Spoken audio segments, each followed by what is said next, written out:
Kung pakiramdam mo ay mabigat ang iyong balakang, hindi ka makagalaw ng maayos. May nararamdaman kang sakit at paninikip, hindi ibig sabihin nito na dahil ito sa edad mo, hindi talaga. Babala ito ng katawan na dapat alagaan ang balakang. Sa mga ehersisyo natin ngayon, makakamit mo ito at magiging mas malaya ang balakang mo. Mawawala ang sakit at paninikip, mas makakagalaw ka pa. Kaya gawin mo na ang 12 minutong ehersisyo, talagang nakakagulat ang mga pagbabago at posibleng mangyari. Bakit ito babalang senyales ng katawan? Karaniwan, kulang tayo sa galaw, lalo na sa balakang, dahil sobra tayong nakaupo ng walang balanse. Tandaan, hindi masama ang pag-upo, kundi ang hindi pagbawi o pagbalanse sa pag-upo. Doon ito nagiging masama. At ano ang nangyayari kapag nakaupo tayo? Nagiging mas maikli tayo dito sa harap, at kapag tayo'y tumayo, patuloy na humihila pababa ang harap. At dito sa likod, kailangan nating magbuo ng mas maraming tensyon. At dahil dito, hinahatak tayo mula sa harap at likod. At ang presyon ay lalong napupunta sa balakang. At nangyayari ito sa iba't ibang anggulo. Para malutas ito, ibalik lang natin ang mga anggulong ito. Nangyayari ito sa pamamagitan ng mga ehersisyong ito. At mapapansin mo pagkatapos, kaya manatili ka at sumabay ka agad kung paano mo mararamdaman na mas magaan ka pagkatapos ng sesyon na ito. Para sa ehersisyo, pinakamainam na gumamit ka ng banig o pumunta ka sa malambot na carpet na sahig. Ina, ilapit mo ang mukha mo sa banig, umupo ka muna at itapat ang mga paa sa harap. Tama, umupo ka gaya ng ginagawa ni ina. Ngayon, aasikasuhin muna natin ang kanang binti. Mag-ingat ka dyan. Ilagay ang kanang ibabang binti paralel sa harap na gilid ng banig, pahiga sa unahan natin. Ina, gawin ito ng tama. Ganito. At ngayon, tingnan mo na ang ibabang bahagi ng binti ay paralel sa harap na gilid ng banig at ang hita ay dapat paralel sa kanang gilid ng banig. Ang resulta ay 90 degrees sa kanang tuhod. Mahalaga ang anggulo para sa function at malayang paggalaw ng balakang. Ganon din ang gagawin natin sa kabilang binti. Iikot mo ang kabilang binti pa atras hanggat kaya mo. At huminto ka muna dito. Maaaring hindi ka na makalayo pa. Huwag mong intindihin yon. Manatili ka lang dyan. Ilayo mo lang ang binti mo pa atras hanggat kaya mo. Ina, pakita mo nga, subukang iatras. Maganda ang flexibility ni ina. Kaya niyang ipakita ito. Subukan mo ring ilapat ang paa. Dahil mas lalo nitong iniikot ang balakang mo papasok sa pag-unat na ito. Sige, at kapag handa ka na, kahit gaano pa kalayo ang kaliwang paa mo sa likod. Kapag handa ka na, itulak mo ang sarili mo gamit ang kanang kamay mula sa katawan papunta sa likod at pakaliwa. Maaaring nakatagilid ka pa rin ng medyo pakanan, pero ayos lang yan. Sumandal ka lang sa kanan at itulak mo ang sarili mo pakaliwa at ituwid pa ang katawan mo. At yan ang pag-unat. Mapapansin mo, kapag ginawa mo yan, mas lalong humihigpit ang hatak. Dalawang bahagi. Una, sa kanang puwitan, labas ng kanang hita at kaliwa sa singit. At diyan ka mismo papasok ngayon at nagsimula na ang ehersisyo. Kaya huminga ka ng maayos. Maghintay ka lang hanggang gumaan ang lahat. Pwede mo ring subukan na ilapit palalo ang kaliwang balakang mo papunta sa kanang sakong. At mapapansin mo agad, ay, mas matindi na ulit. Kaya kailangan mo talagang ayusin ng maayos. Gawin mo ito ng positibo at siguraduhin kaya mo ang sakit na parang masarap pa rin sa pakiramdam. Hindi mo dapat kailangang kontrahin o maglagay ng sobrang tensyon sa isip mo para lang kayanin ito. Sobra na yon. Kapag napansin mong napupunta na ito sa negatibong pakiramdam, mayroong positibong sakit na masakit din, pero kaya mo naman at pwede ka pa ring maging komportable. Pero may punto na hindi mo na talaga kaya at hindi natin dapat marating ang puntong iyon, kailangan nating tumigil bago pa umabot doon. At huminga ka ng malalim, palabas at papasok. Dahan-dahan mong inaayos ang katawan mo ng diretsyo at pakaliwa.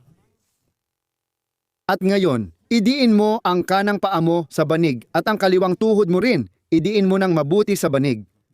Ngayon, maglalagay tayo ng lakas sa mga kalamnan na nakaunat at mararamdaman mo na napakaganda nito dahil mas lalo kang mahihila at mas magre-relax ang katawan mo. Huminga ng maayos, mag-relax. Ituloy ang pag-unat at ulitin, idiin pababa ang kanang paa at ang kaliwa, ang kaliwang binti, idiin pababa ang tuhod. Talagang higpitan, mag-relax, unti-unting dagdagan pa ang pag-unat. At sa ikatlong beses, idiin pababa ang paa, idiin pababa ang tuhod. Kung hirap kang sumabay sa pagkontra, huwag mo na lang gawin at magpasibo ka na lang. Malaki rin ang epekto niyan. Mag-relax ulit at dahan-dahang alisin ang posisyon. At ngayon, gamitin mo ang kaliwang binti mo. Hindi! Hindi! Hindi! Tingnan mo! Umikot ka na agad! Umikot ka na agad para magsimula ka agad gamit ang kaliwang binti mo doon. Yan na naman ang kanan. Ginawa na natin yang kanina. Ngayon dapat kaliwa naman. Tama. Sige, ayos lang, ayos lang. Ang ibabang binti ay paralel sa harap ng banig at ang hita ay paralel sa kaliwang gilid nito. At ngayon, iatras ang kanang paa. Hanggat maaari, kita mo si Ina ay yumuyuko pa abante at bahagyang lumilihis pa kaliwa. Pwede mo ring gawin yan para mas maraming opsyon sa pag-unat tapos tingnan mo. O sige, hanggang saan ka na pwedeng tumuwid ulit? Hanggang saan mo kayang ituwid ang sarili? Itulak mo pa kanan at ituwid ang katawan mo. Hindi ito ang layunin ng ehersisyong ito. Dapat malinaw sa iyo yan. Ang humiga sa harap, ibang klase ng ehersisyo yon. Hindi yon ang kailangan natin dito. Ang kailangan ay isang tuwid na katawan. Subukan mo pa ng subukan. O ibang-iba na yan. Mas ramdam mo rin sa kanang bahagi ng singit. At ngayon, huminga ka ng dahan-dahan, malalim na inhale, malalim na exhale. At kapag nararamdaman mong humuhupa na ang tindi, dagdagan mo pa ng kaunting stretch. Dagdagan mo pa ng konti. Subukan mong palaging manatili sa bahagi kung saan mo nararamdaman. Huwag lumampas doon para komportable pa rin ako. Hanapin mo ang tamang lugar na sakto lang ang sakit pero kaya ko pa. At huwag kalimutan ang paghinga. Habang mas malalim ang paghinga mo, mas makakatulong ito sa katawan mo na mag-adjust sa pag-unat. Subukan mo ring itulak pa ng kaunti ang sarili mo paatras. Yan ang isang bagay na pwede mo pang ayusin. Subukang ilapit ang kanang balakang sa kaliwang sakong. At itulak ulit ang kaliwang binti. At ang kanang tuhod ay itulak pababa. Talagang idiin mo, tapos bitawan. At dahan-dahan mong ilapit pa sa pag-unat. Tama. At ulitin, kaliwang paa, kanang tuhod ang tumutulak. At ulitin, bitawan ulit. Sige, ngayon dahan-dahan kang lumabas, Ina, at tumayo ka agad sa likod ng upuan. Hubarin mo muna ang medyas mo, baka madulas ka sa sahig. Sige. Itapon mo na yan, bilis. Opo, opo, opo. Laging mag-ingat sa ehersisyo. Ngayon, hindi dapat dumulas ang paa sa sahig. Delikado yon, hindi dahil may masamang mangyayari, pero baka mapagod ka ng sobra at hindi maganda ang pakiramdam. Ngayon, ituloy mo lang ang paggalaw ng mga paa mo palabas. Panatilihing tuwid ang katawan. Tama, napapansin mo, palaging ginagawa ni Ina ang galaw na inilalabas ang dulo at sakong ng paa ng paulit-ulit. At pwede mo namang hindi muna gawin iyon. Gawing mas madali sa pamamagitan ng kaunting pag-atras. Sa ganitong paraan, mas malaya mong mailalabas ang harap ng paa. At kapag umusad ka naman paabante, mas malaya ang sakong at pwede mo itong ilabas. Sa ganitong paraan, tuloy-tuloy kang pumapasok sa pag-unat. Hawakan mo ng maayos. Dapat matibay ang upuan para hindi ito biglang dumulas o gumalaw. O kaya kumuha ka ng mesa o bintana, pwede rin iyon. At ngayon, itulak mo ang mga paa mo na parang gusto nilang magsama sa gitna. Itulak mo ang mga paa mo laban sa sahig na parang gusto nilang magsama sa gitna. Pakawalan mo ulit at bumalik ka ulit sa pagkakahiwalay. Ngayon, palalayain natin ang balakang mula sa tensyon na narito sa loob dahil masyado nating hindi nagagawa ang paglalabas ng mga binti. Ulitin mo, pinipisil mo ulit gamit ang paa mo. Pakakawalan mo. Magpapatuloy ka sa pag-unat. Maraming salamat at dahan-dahan kang babalik. Oo, sa pamamagitan ng maliliit na paghinto ay makakabalik ka ulit. Oo, Ina. Pakiakyat ka dyan sa banig, lumuhod ka. At oo, lumuhod ka dyan, pakiusap. Sige, pero lumapit ka pa sa upuan. Humanap ka rin ng upuan na makakatulong sa'yo para mas maging matatag ka. At ngayon, ilagay mo ang kaliwang paa mo sa harap. Ilagay mo ang kaliwang paa mo sa harap. Tama. Humawak ka sa upuan at ituwid mo ang katawan mo. Tama. Nakuha na natin. Pumunta ka sa posisyong ito. Ganon. At ngayon, ang gagawin mo ay ito. Mapapansin mo siguro na may konting hatak sa kanang bahagi ng balakang mo. Ngayon, ilalakad mo ang kaliwang paa mo ng kaunti papasulong, siguro mga kalahating talampakan pa para magkaroon ka ng kaunting espasyo dito. At yumuko ka sa kaliwang tuhod. At mapapansin mo na ngayon na may hatak sa kanang balakang mo. Kadalasan sa singit at dyan ka magpo-focus ngayon. At bakit may upuan? Kasi karamihan, kapag ginagawa nila ito nang walang upuan o walang mahahawakan, masyadong natitigatig o natitinag. Napupunta na ang konsentrasyon sa balanse imbes sa ehersisyo na hindi maganda sa ehersisyo. Kailangan mong maging kalmado para makontrol mo ng maayos ang sarili at katawan mo. Kapag huminana ang hila sa kanang singit, igalaw ng kaunti paunahan ang kaliwang tuhod, hindi ang paa. Tama, kasi doon mo na ito pwedeng ayusin ng dahan-dahan, milimetro kada milimetro. At huminga ka ng maayos at subukan mo ring panatilihing tuwid ang balakang mo. Panatilihing diretso hanggat maaari. Patuloy lang sa paghinga ng malalim. At ngayon, hihilahin mo. Teka lang, ngayon, ito na ang lakas na ehersisyo. Hihilahin mo ang kaliwang tuhod mo paabante. Pero dahil nakatayo ka dyan, hindi ito gagalaw. Iyan ang lakas ng pagigting na kailangan natin. At paluwagin mo ulit at magpatuloy ka sa pag-unat at ulitin mo. Hihilahin mo ang tuhod paabante, paluwagin, magpatuloy sa pag-unat. Huwag kang magtaka kung bakit maganda lagi ang kinalalabasan. Dahil sa matagal na nilang pagsasanay, kaya maganda ang resulta. Pwede rin mangyari sa'yo. Gawing halimbawa. Ulitin mo.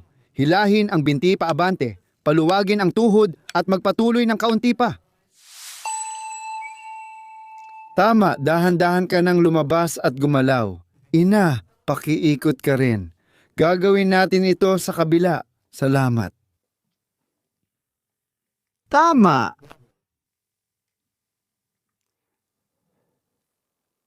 Sige. Ituwid ang balakang, ayusin. Huwag masyadong ilayo ang paa, ilagay lang ng tama. At ngayon, bahagyang yumuko sa iyong kanang tuhod at pumasok sa pag-unat. Ngayon, mararamdaman mo ito sa kaliwang singit.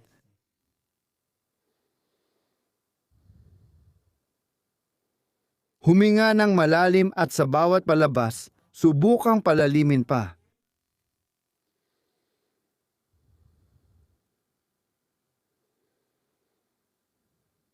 Gawin mo ito habang kaya pa, palaging dagdagan pa ng kaunti, hanggat maaari, palagi. Hanapin mo yung punto na parang hindi mo na kaya, kung saan medyo mahirap na, pero kaya pa. Hanapin mo yon, pero huwag mong abutin. Huminto ka ng kaunti bago mo marating yon. Kung sasabihin natin sa pain scale, yung 8 na level yon, na yung punto na nagsisimula ng maging negatibo. Nasa 7/5 tayo. Kung mas gusto mong gawin ito, gamit ang mga numero, laging nasa 7/5 hanggang 7. Siguro, 7-8, may kaunting agwat ka pa sa 8.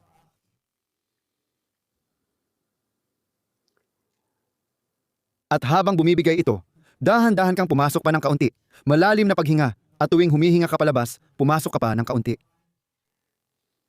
At ngayon, igalaw mo ang kaliwang tuhod mo pababa sa sahig na parang gusto nitong umabante. Kung sensitibo ang tuhod sa sahig, pwede kang maglagay ng unan sa ilalim nito, tapos mag-relax at pumasok pa ng kaunti. Ulitin, hilahin ulit ang tuhod papunta sa unahan. Mag-relax ka, lumalim pa. Ulit-ulitin ang paghila ng tuhod pasulong. Mag-relax ka, lumalim ka pa. At dahan-dahan kang lumabas. Umupo ka muna sa banig, ina. Umupo ka, itapat mo ang mga paa mo sa unahan. Maraming salamat. Ngayon, pumwesto ka sa pagkakaupo ng parang Indian seat. Kung hanggang saan mo kaya, subukan mong umupo ng Indian seat, ina. Kung hindi mo kaya ng layo tulad kay ina, buksan mo pa ng konti, tapos manatili sa posisyon na yan at hilahin ang mga binti mo pabalik hanggat kaya. Pagkatapos, manatili ka dyan at hilahin ang sarili gamit ang tuhod. At pagkatapos, siguro kapag kaya mo nang igalaw ang mga kamay mo papunta sa sahig, ilapit mo pa ito nang ilapit sa unahan sa sahig. Ngayon, ramdam mo na ang pag-igting sa balakang, likod ng puwitan, nakataas na likod at sa labas ng mga binti. Lahat ng parte nararamdaman mo ang paghatak. Kung kaya mong umabot ng ganong kalayo sa unahan gaya ng ginagawa ni Ina, ilagay mo lang ang mga kamay mo. Ilagay mo sa harap sa banig at pwede mo nang hilahin ang sarili mo palapit pa sa unahan. Bigyan muna natin ng kaunting oras para lahat ay maunat ng maayos. Oo, napapansin mo, simple lang. Ang maikli, hinihila natin para humaba. Habang humahaba ang mga kalamnan, mas malaya ang iyong balakang. At ginagawa natin yan sa iba't ibang posisyon na naglalaman ng pinakamahalagang mga pag-ikli. At magugulat ka kung paano mararamdaman ang balakang mo kahit pagkatapos lang ng isang ehersisyo. Talagang nakakabighani yon palagi. Hilain mo pa ang sarili mo sa harap gaya ng ginagawa natin dito sa lakas na pagsasanay. Itulak mo gamit ang mga paa mo laban sa sahig, ina. Itulak ng madiin gamit ang mga paa laban sa sahig. Ngayon, pinipigilan natin ng tama ang iniinat na parte. Mag-relax, yumuko pasulong, at itulak muli gamit ang mga paa laban sa sahig. Mag-relax ulit at yumuko pa ulit pasulong. Ngayon, bumalik ka. Huwag masyadong malayo. Paluwagin ang binti. Damhin mo muna. Pwede mo rin itong gawin sa bahay at subukang maramdaman kung ano ang pakiramdam ngayon. Humiga si Ina. Ayos din yan. Gawin mo ang ehersisyong ito, ang routine ng ehersisyo, araw-araw kung maaari, para mas gumanda ang pakiramdam ng balakang mo. Sa susunod na Sabado, tatalakayin natin ang 3 ehersisyo na pwedeng palakasin ang buong katawan at magbigay ginhawa. Huwag palampasin, mag-subscribe na sa channel. At magkikita tayo sa Sabado.